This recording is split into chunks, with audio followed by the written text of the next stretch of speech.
Hey guys, and welcome back to That Was History. We hope that you had a great Thanksgiving holiday, but unfortunately, it's time to move on. You can't have Thanksgiving leftovers for forever. We've got 7 great historical events for you this week, including this first one that gives you some not-so-well advice on how to make quick cash in a hurry.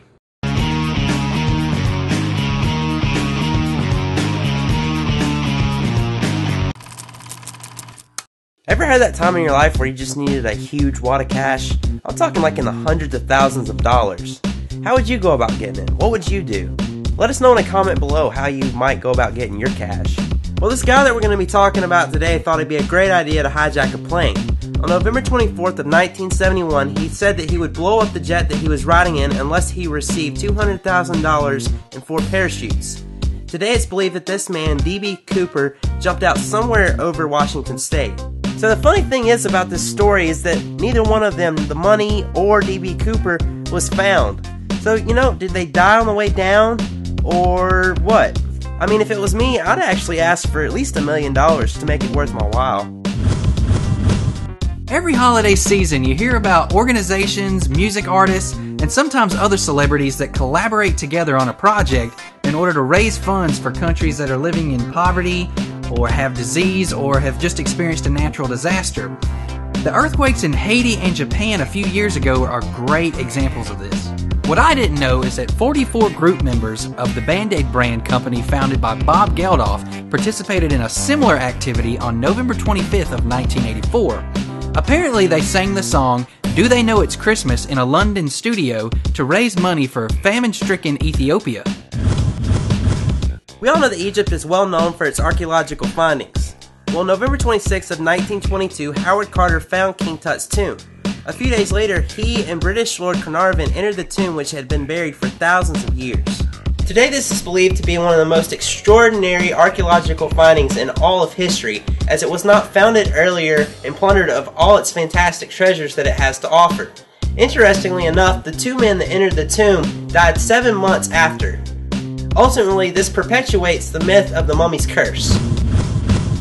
In the United States, Thanksgiving is celebrated with great feasts, activities, parades, and you guessed it, Black Friday. It's one of those holidays that everyone goes way out of their way to make it memorable.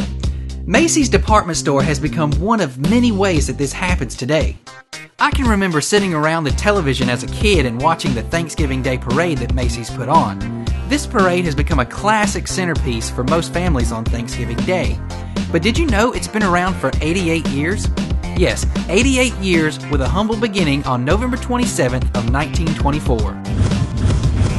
So you might all know him as the man who was called a liar and who was impeached, but there are a lot of good things that did come from President Clinton.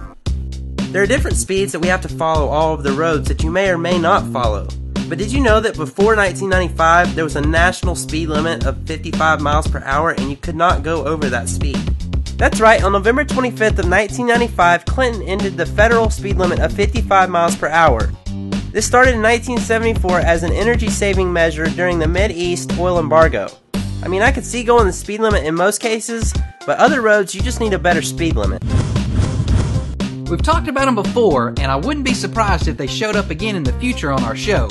Our next story involves the very famous music group The Beatles and their performance on the United Kingdom music charts. On November 29th of 1963, the Beatles would release their song "I Want to Hold Your Hand," which would knock out their other song "She Loves You" out of the number 1 spot.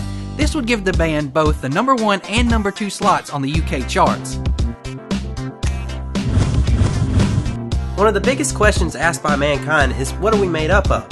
Most people will say that we're made up of atoms, but for scientists this is not enough. That's where the CERN Large Hadron Collider comes into play. This energy particle accelerator was created in hopes to recreate the Big Bang, which some people believe is how the Earth was created. Others propose creationism, but no one can 100% prove either concept. We can only have faith in our beliefs. I mention all this to say that on November 30th of 2009, the CERN Hadron Collider was able to achieve the energy level of a flying mosquito at 1.18 tera electron volts. Well guys, that's going to do it for this episode. We thank you for watching. I did want to take this time to mention that Jeremy and I are entering our last few weeks of school, so it's going to kind of conflict with our schedule a little bit. We hope not too much. We're still going to try and make episodes. It might be in the form of a fireside chat. It might actually be a full episode.